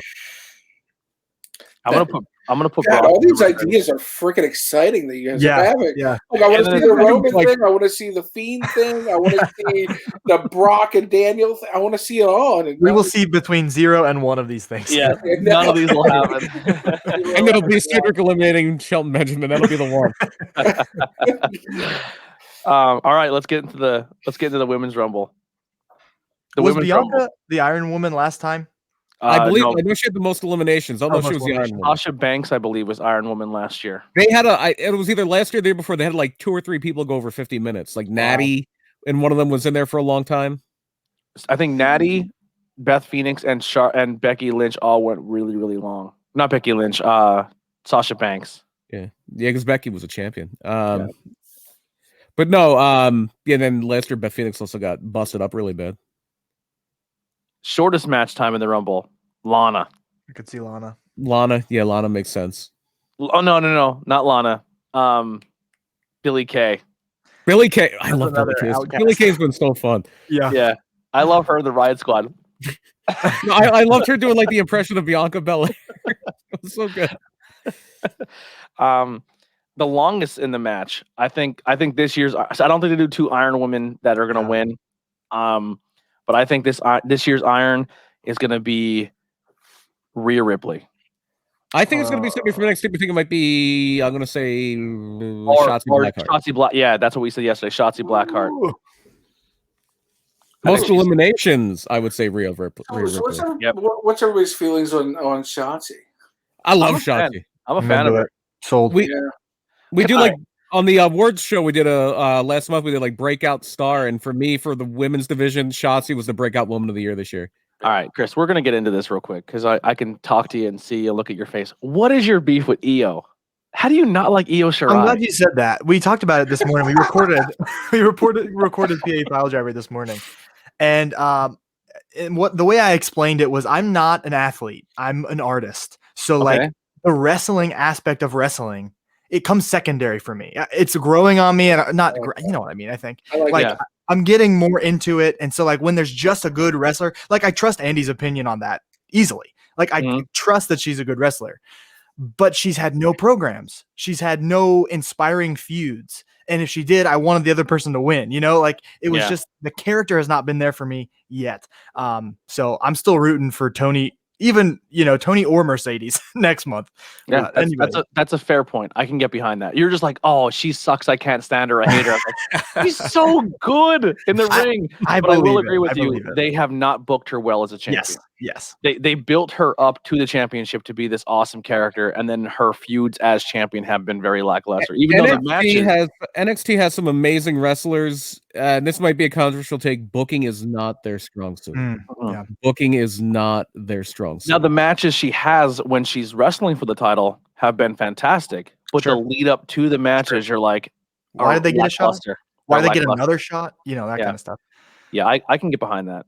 Yeah, they struggle. I think where they struggle booking people that don't speak English. What do you think about that? Like, I don't mind it. I haven't seen it done well. When Shinsuke was in NXT, they did it well with him. But it's not that I don't like it. I just think they don't do it well often. They did it well with Shinsuke because they just said, "Hey, we don't need him to talk." Like they act like everybody has to talk. Like, Shoot, Shinsuke as a heel when he was like, "I am sorry, I don't speak English," and he would walk away. I was like, I fucking Fantastic. love that. well, I Shinsuke is love. also there are very few wrestlers that are charismatic without speaking like Shinsuke Nakamura. And then even with like Asuka, just giving her like one line to say, or like just a simple catchphrase, like She's like, "No, perfect." Yeah, absolutely. Like, it's fun, it's goofy, but like they have a hard time putting these people in positions of building a character that can speak because they don't trust the best non-English speaking superstar in wrestling is like where he can come out and cut a promo and you have no idea what he says, but you're into it. Or sorry, he or she. I don't want to sway like in WWE in wrestling. Minoru Suzuki. Man, I wish I knew more people. Now, I would agree with you, but he's a part of a program where everyone speaks the same language. So I will for me, I'm going to discredit him. Yeah. For me, I'm going Pentagon. In Lucha Underground and AEW, he can walk out and do a whole promo in Spanish. But as soon as he does the Cero, the whole crowd, I don't know a word he said in Spanish, but that promo was probably fire. Man. Listen, he's one of my favorite wrestlers. I will go with that. You know, immediately I thought we were speaking Japanese or something. Yeah. But yeah, you bring that up. Pentagon's my favorite, man. That guy's awesome. No idea what he's saying. Give me Murder Grandpa every day. Yeah. He's awesome. Yeah, I would say Suzuki as well, but I think for him, I think the whole show for me is that, so it's hard for him to stand out. I mean, even if you watch, and he doesn't do a whole lot of American stuff, but if you watch like some of his stuff where he did like Bloodsport, and he did an amazing match with Josh Barnett, or things where he's like chopping people, and they chop him with every fiber of their being, and he just laughs at them and then just smacks them and knocks them on their ass. It's amazing. Him and Walter would be a fun match. I'm not sure if does Muda speak English? If he does, he doesn't do it a lot. Because like he's cool. He did in the 80s, and he had a great character in the 80s. Yeah. What would your pick be? I mean, I think Asuka's been a good. Asuka shows a lot of personality. Man. That's true. Once you said Walter, I think he does some Austrian stuff. Ilya Dragunov speaks a little Russian, but I think like they don't do it regularly. They regularly speak English, so Penta's probably the one. If I was Finn Balor, I would be mixing it. I'd be doing the Celtic or whatever, Gaelic. like the Gaelic, and mix 100%. He can speak English. Where you're talking about getting over a character non-verbally, nobody's done it like Orange Cassidy. Obviously, he can speak English. That's good. Yeah. But I mean, he did that one thing in the debate where he started talking, but he got over more than anybody. He didn't say a word. That's great. Yeah. What a superstar that dude has turned out to be in the past. Look here. This is my new magazine I just got. This is the show and tell portion of the show. He's literally on the cover of Pro Wrestling Illustrated. Man, of him holding up the award upside down, by the way. And it's the 2020 Achievement Award. Orange Cassidy, the most popular wrestler of the year in 2020, which says a lot because 2020 gave us pretty much the rebirth of Jon Moxley, who took over the world in Japan and America in the past built that whole character for a 2020 run, and Orange Cassidy doesn't say a word and becomes wrestler of the year. Man, I saw him around here up in Northeast PA. I saw him take some tacks, and I was like, he did his little hands in the pocket, kick in the shin thing, and I was like, man, that's so genius. But I didn't see him going as far as he did. Just knowing him before, or knowing of him, not knowing him obviously, but knowing of him before he was ever Orange Cassidy, and just knowing where he comes from and what he did for a decade, and then to become Orange Cassidy, because you can't use that, whatever he was before. Listen, you can say that. You can say the name now. The company's not here anymore. Right. Look, to go from being an ant to being Orange Cassidy, or going from being an ant to being Drew Gulak is pretty cool. Yeah. Even Header was like, dude, that guy, like he's worked with him a few times. He's like, the guy's just good. He's good at what he does. I guess you can't really find him anymore, but there was one of the early Chikara pay-per-views. It was the Colony, Fire and his Orange Cassidy, and it was him. I don't know what other ants were in it, but they were against Fist, and Fist at this point is Chuck Taylor from Best Friends and Johnny Gargano, and they had a barn burner. Yeah, it's amazing where all these people came from. Yeah. All right, so let's get back to this real quick. So longest match time. Does anyone? Who else does everyone have here for the women? The women Iron Woman. The Iron Woman. I'm gonna say Shotzi. Yeah, it sucks. Both of our rumbles are very, very similar, Brian. We even before we were saying you're living and dying by Kevin Owens, dude. I gotta tell you, you're living and dying by Kevin Owens. The idea that when you said Rhea, I can see that. I can see that. I think Rhea's gonna throw out like 10 people, but I don't think she's gonna be in there like longer than some other people. Fair. Yeah, I think Rhea's gonna get her heart broken by somebody on the main roster, and that's gonna lead to a rivalry. It's a good call. That's a good take. Possibly they reignite her and Charlotte. I want to say I think she might have a feud with Bayley. I'm cool with that too. Yeah, I'd say that. Yeah, I think we're headed towards Charlotte Asuka at WrestleMania. Yeah. What's really cool that I'm realizing here is that with all the questions you're asking about these rumbles, is that you look at a rumble and you're just like, okay, we'll put this person here, we'll put this person here. That's what you think from the outside. But look how many stories and like personalities you have to interweave. Like, how cool is that? Like, you're interweaving all these stories, setting up stories, and like it's a pretty fantastic creative thing. Real quick, we have Mario in the chat saying Dana Brooke, Iron Woman. If you'd like to join, Mario, you can click that link and get in here with us. We'll jump you in right now. He's been a stand for Dana Brooke from the beginning. There's a point where I really liked her. I'm a Dana Brooke fan, but I don't think she's the Iron Woman. It's funny you bring that up, Alex, because like the Rumble came from the San Francisco territory, and that's what they did. They had it wasn't a Rumble like we have now, but it was a battle royal. It was usually 18 guys, and they would use that to set up the year's worth of stories. I will say this: that's how you did it. I think in 2021, Dana Brooke is a champion holder. I think maybe tag champions. I think she wins. I think she wins a tag. I think they're the tag team to take it back off of Shayna and Nia Jax. I could see the Sexy Muscle Friends winning the tag titles. So good. Yep. I think they will be tag team champions. Yeah, the link is in our group chat, Mario, if you want to join in with us, and I'll just pop you in here. The last eliminated in the Rumble. I'll go first. Charlotte Flair. I'm gonna go out on a limb here. Becky Lynch. Becky Lynch, the last eliminated. Mm-hmm. I think she's in it. I don't know if she's the last. I think Charlotte gets the better of her, and it looks like Charlotte, and then Bianca throws out Charlotte, and I want to see Bayley and out. She goes here now. Bianca. I want Bianca to get a big push here this year. I think it's her year. Yeah, she's definitely earned it. She's put in the work. Let's see what's got here. Is entrance 1 or 2 in the final 4? Say no, not for the women's. The winner, I think Bianca comes in around anywhere between 13 to 20. That's where I have her pegged. The number of NXT entrants, I'm going to go 12. I'm going to go 10. I think it's going to be like 10, 10, 10. Yeah. Most entrants, most entrants in the match altogether, plus or minus 1. The most people in the ring at one time. I'm going to say 9. Maybe 8, 9, something like that sounds about right. Yeah. I don't know why, but they're making a big entrance number deal with number 27. So who's number 27? That's the magic number. That's the number you want. That's the number that wins. True. All the way back to Big John Studd. He was number 27. We're feeling that 24 though. There he is. What's going on, everybody? I only have a little bit of time, so I figure I'll give you my hot take. Go ahead, give us your hot take. All right, so I'm thinking Dana Brooke. This is her year, make or break. Clearly, Vince has plans for her. He doesn't want to just like throw her by the wayside. He has had plenty of opportunities to throw her back to NXT, but he hasn't, right?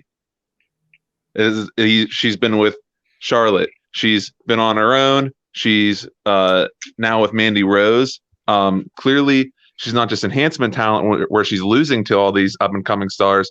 They're slowly building her, but she's been with the company so long that this is the time to make or break. And it may not be at this Rumble, but I think that we're going to have the breakout performance of her career this Sunday. Okay. Interesting.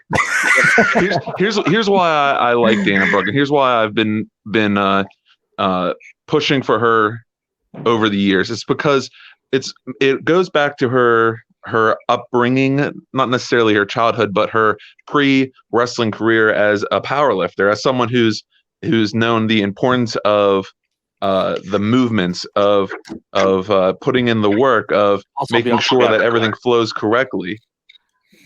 This is why I think that she's been doing great, but it's a lot of the green work, the training wheels kind of got taken off a little early, Yeah. and now she's at this place where she's gone through that trial by fire. The fans have hated on her and loved her. A small group of us, me, really pushes for her. And I think that if my belief that Vince actually does, believe in her, this is the time to do it. She doesn't have to win the Rumble. She does not have to win the Rumble, and I doubt that she will win the Rumble because that would require her to be at Mania, and that's way too soon for her. But this is the time to see how the fans react to a clear sign that management's behind her. Okay. I think they do that. I'm gonna mute you quick. Stranger things have happened. A little bit of an echo from you. That's why I'm just gonna mute you real quick, Mario. I think I agree with that, but I think that sign for them is going to be her and Mandy beating and winning the tag team champions this year. I don't see it, man. I think Mandy's got a pretty good chance at winning the Rumble. I think that that when it comes to the actual matches at Mania, it's going to be 2 nights again, right? Yep. Yeah. A lot of those bigger feuds don't need a strap to pull off. Like maybe they give the Rumble to Charlotte and have like a blow up between tag champs, but that's almost like putting what happened with Sasha and Bayley on repeat. And so I think that if let's say Becky comes back and let's say Ronda comes back, that feud doesn't need the any title around it. Maybe they finally pull the trigger on the 4 horsewomen of MMA versus the 4 horsewomen of wrestling. Who knows? But I just feel like this is the time to let her sink or swim as a solo act, and this would be a great platform for that to push her forward because they've already established from her showing up in the first place that she's supposed to be a powerhouse, and she's got the look. And she's worked on her accent. It's not as thick as it used to be. I think that we're on the precipice of a true Dana Brooke rise. I'm going to mute you real quick again. It's an interesting take. I also want to pitch another idea that we said in our Patreon episode for the Rumble. So there was a few years ago in the Rumble, we had a storyline build up, and maybe this is just me overbooking and giving WWE too much credit. But we also had a storyline in the Rumble where there has been someone who has been rivaling each other all since NXT, can never get one up on her, can never beat her, can never do anything. And the only time in her entire career she's ever had a chance to get one on her was in the Rumble when Ember Moon eliminated Asuka. Ember Moon right now is stuck in a spot where NXT, where she came back from an injury she thought was the end. She got a resurgence, but is her coming into the Rumble, getting an opportunity to go against Asuka at Mania? It's a match I wouldn't mind seeing. I would love seeing the match. I just don't think they're gonna push Ember like that. I would love them to. I love Ember Moon. I don't think they're gonna push her like that. It does seem too early to put her to take her out of NXT where they just put her. It seems like. Yeah, because it seems like what NXT right now, they have you have Gonzalez, you have Tony Storm, you have Io, and you have Mercedes Martinez all going for the title. And Ember Moon seems like she's taking another back seat again. I think your big women's matches at Mania are going to be Becky, Ronda, probably Sasha and Bianca, Asuka and Charlotte, and then probably a tag title match. Interesting. Yeah. Nia and Shayna maybe against Mandy and Dana. Yeah. You're good, Mario. He's muted. He's muted. I have to unmute you. He's not good. There you go. Thank you for having me on for my hot take. Dana Brooke 2021. And that is Mario. I want to mute you quick again. You can say bye. I'll mute you to say bye real fast. But that is Mario from also PA Piledriver Podcast. He's part of the Beyond Boys. Also, you can go check him and Chris out over on Welcome Back Podcast, where I was very thankful and very gracious that you guys had me on there, and I had such a good time. And I would 100% do it anytime you asked me. It was probably the most fun I had being a guest on someone's podcast, and a very, very rare. I don't get asked many times to be on people's podcasts, so it was a big deal. it was an honor, and I had a great time with you guys. The granddaddy. Give me a little side five there, Chris. See if I can. Wait. Boom. And we'll be right back. All right. See you, bud. There it is. That's Mara. That's your partner in crime right there. That's right. I loved it. Good. Glad he joined in there. Yeah, as I said, these two rumbles are interesting. Obviously, we're picking top guys, and we're thinking the four horsewomen are going to dominate again at Rumble. But I mean, anything is possible this year, man. Anything can happen. It's exciting. It makes tomorrow more interesting, and it makes tomorrow that much more fun. But who do we have as the number 27 entrance at the Rumble? That's where I think Becky slides in. Becky or Ronda? I think Becky's going to be number 30. I think, no, because you can't. Oh, that's so dumb. Mhm. I hate that. Because number 30 should be a big surprise. What if Becky's 27 and then 29 is Ronda, and Becky's like, oh, it's on? Yeah. Yeah, either they're both in, or I think Becky could be in and Ronda does a run in. I think that could be. She cost her. She does. Yeah, I think that's exactly what happened. Yeah, I think Ronda cost Becky the Rumble, and then Bianca wins, which sucks for Bianca because you don't want that big defining moment to be, oh, she won because this happened. But yeah, you have other storylines. I just want the EST of WWE to be they got the next push. I respect Becky. I respect Charlotte. I mean, it goes without saying they're the best four women in wrestling at this point in time. But I think it's time for new blood. But also, real quick, possible entrances in the Women's Rumble here. I know this is not till unscheduled appearances, but do you think we have any special guests joining the Rumble this year in the women's side? Besides Ronda and Becky? I'm sure there will be. Like, who knows? Like, it's always like, who do they have around? Do we get the return or the debut of Taya Valkyrie? You could at the Rumble. That's good time. Yeah. Do we get the debut of Tessa Blanchard at the Rumble? That could happen. That'd be a big pop. There's no crowd. Yeah. Okay. Do we get the greatest independent female wrestler on the planet right now, Christina Marie, making it? It would be amazing. I'm so negative about that. It's just like, no. Yeah. Maybe. No. Yeah. But I think we can. I think Tessa's a far long shot, but I think Taya Valkyrie can make a WWE. I think she can make her debut this weekend and show she is now. She's what? How do they say it on Impact? Where she went to Connecticut. Yeah. That's something like that. Yeah. That's the beauty of the Rumble. Stanford. Anything can happen. Anything can happen. Yeah. Nobody would have expected Mighty Molly to be in the Rumble last year, and she was. Who do you think the legend is? Who legends do you think we get in? Do you think I think some people pitch some ideas where maybe you get Charlotte versus Trish Stratus with no title on the line. I'd assume Trish is in it. Lita's always a possibility. I think she still works there, right? Yeah. And WWE just signed that girl from Japan to be Miko Satomura. She's gonna be more in the UK. I don't know if she's in America, but maybe. Maybe she makes an on-screen debut. I know she's been in the Rumble before. Yeah, I know he kind of got screwed last year with the men's, but maybe do we see Walter in the Rumble? Yeah, I wasn't even thinking UK, but I'd love to see some of those. With how Walter is very iffy on being in America anyway, and now there's a raging pandemic. I don't know if he's going to want to be in the States anytime soon. Yeah, very true. Interesting. Yeah, I don't know. Like I said, man, this is my favorite time of the year. This is Christmas for me. The Rumble. Who do you? Do you think the match time is broken for the Rumble women's? I say no. No. But I do think the women's record for most eliminations will be broken, and I think that will be Rhea Ripley this year. Yeah, that could definitely happen. I think Rhea Ripley sets the new bar for Rumble eliminations. Curtis says I'm finally able to make it on to watch. If you're still bowling, we wish you the best on your bowling exhibition. But thank you for hanging out with us. What you said earlier. I said bowling's stupid. That's exactly what I said. But I know you. But I've been picking on my entire family who've been bowlers their whole life, so it's nothing personal against you. But if you are home, the link is still in the chat. You can come in and join us. Main card match positions. What do you think the opening match of the show is? Women's Rumble. You start with the Women's Rumble. They kind of alluded to it. Like they said something about it beginning with the first woman and ending with the 30th man. I think they're going to open with the Women's Rumble. I say we do the Universal Championship first. Get that shit show right out of the way.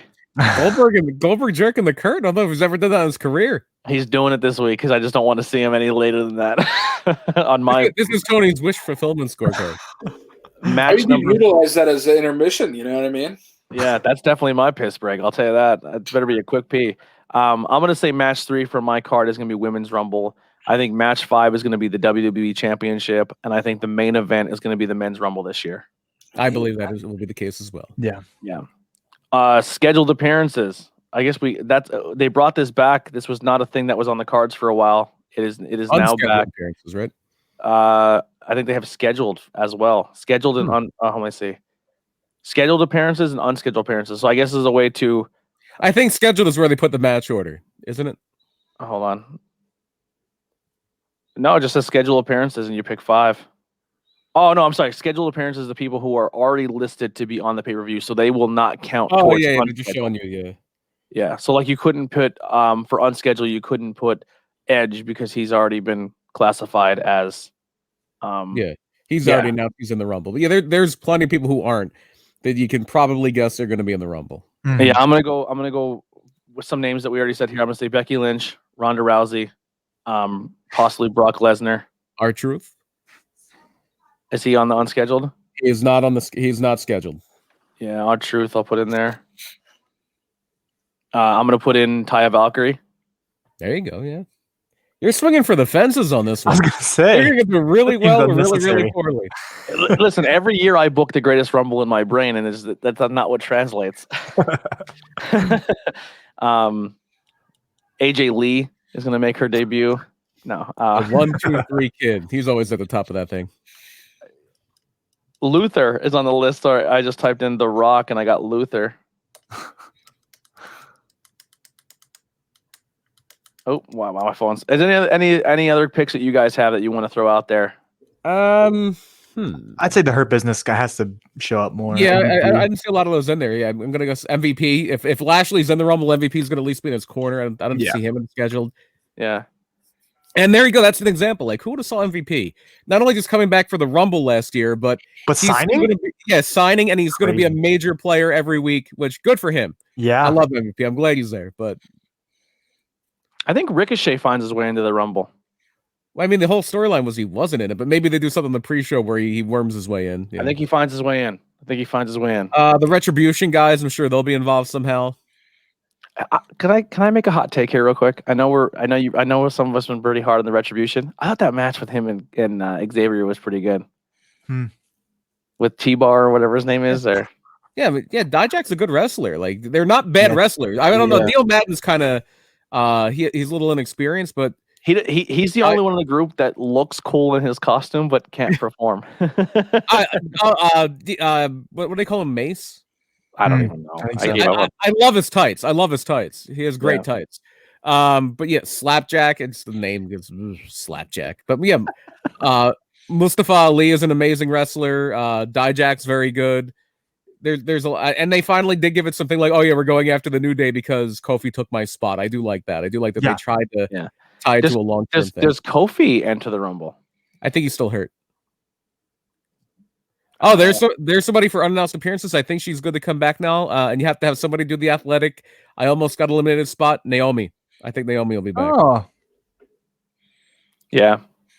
Yeah, I agree. I think what's her name can do it too. The the Ninja Warrior girl. Oh yeah, Katie Catanzaro. Yeah, she's crazy athletic. Yeah.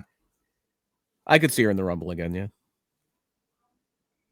All right. Anything you guys want to add before we get out of here? Yeah, no. Let's get some plugs out of the way. Brian, what do you got? Murder My Dude, a comedy true crime podcast. We have a big milestone coming up this week on Thursday, episode 100. 100 bills, baby. 100, yeah. This is actually episode 90 we're doing right now for Tornado Tag. Yeah. Dang. What's a special topic for the 100? It's a second part of a two-parter on my personal favorite true crime case, which is the Zodiac Killer. Oh, cool. Very cool. Last episode was excellent. Definitely go check it out. Murder My Dude is that podcast where I have listened to the entire catalog. I have listened to every single Murder My Dude, as well as what Chris is about to plug here. His podcast. Yeah. Welcome back, Mario and I. Every episode. Talking things that we like and etc. That's about it. Just a buddy cast where we're talking together and interview Tony. Check that out. It was super fun. When I edited it last weekend, I was like, man, just getting to relive it was like super nice. It was a Yeah, great time. It was a really fun time. And Yeah. then PA Pile Driver podcast. That's right. That's right. PA Pile Driver Alpha, tomorrow, and beyond. Check them all out. Or if you only watch a couple wrestling shows, find out which episode your show lives on and check that one out. So if you want to break that one down real quick, so Beyond is AEW.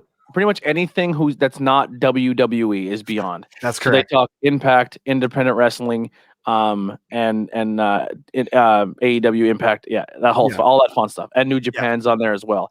Then you have Alpha, which is main roster Raw and SmackDown, and then you have Tomorrow, which is NXT. Now NXT also covers UK and the actual NXT show. Yeah, so if you think about it that way, Alpha is the primary shows, the flagship shows, Raw and SmackDown, and then Tomorrow, NXT's bit is the stars of Tomorrow, and then Beyond is outside the WWE world. So if you're having trouble remembering, that's the idea there. And it has broken down a little bit. Some of them are pretty quick listens, and they do a great job breaking all the matches down. I would say no shot to anyone else on over on the PA, but I really enjoy when Chris and Mario on. I think they do an excellent job, as well as Curtis. Curtis is a great host. Listen, sometimes I used to get some flack too, and people would be like, "Oh, you'd be nothing without your co-host," and you're absolutely right. But someone's got to host the show here and there. You know what I mean? Right. That's right. Yeah. No, but everyone over there does a fantastic job. But I'm really sorry I said that. Okay. Yeah, that's all right, Brian. I'll let you go. I mean, Brian, listen, I am literally a guppy in a world of giant sharks when it comes to the knowledge of Brian, Andy, and Austin. Austin's our youngest member, and he has some history because his dad has just been pumping wrestling into his brain since he's born. And his dad is insane knowledge when it comes to wrestling. So I'm definitely way out of my element when it comes to this. Was he the one that drove the Rumble episode?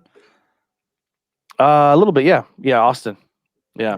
So you guys do everyone on the show does a fantastic job, but I think I really, really enjoy with what you and Mario bring to the table. Thanks, friend. Yeah.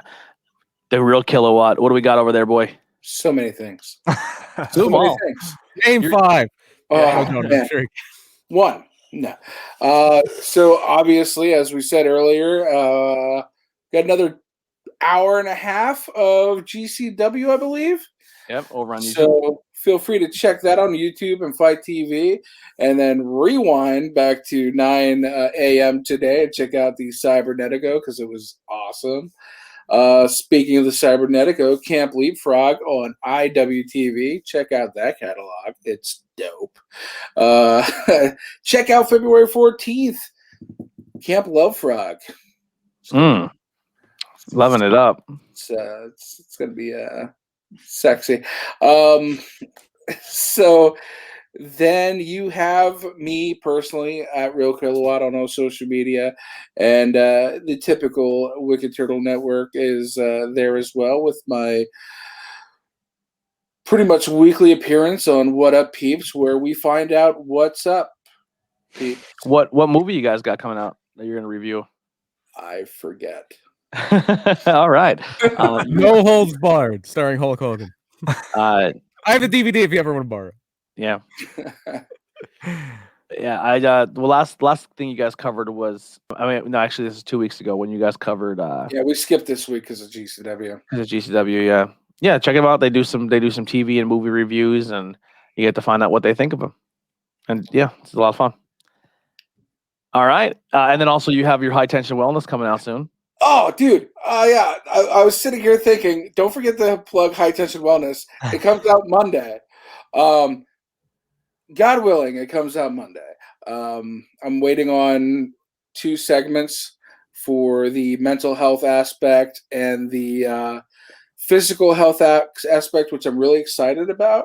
Preview. It's Kung Fu. So that'll be a sweet little introduction to how there's physical health or exercises through Kung Fu that also improve your mental health and mental state and discipline and all that. Who are some guests you have lined up for that show? So Ref Gina from Camp Leapfrog.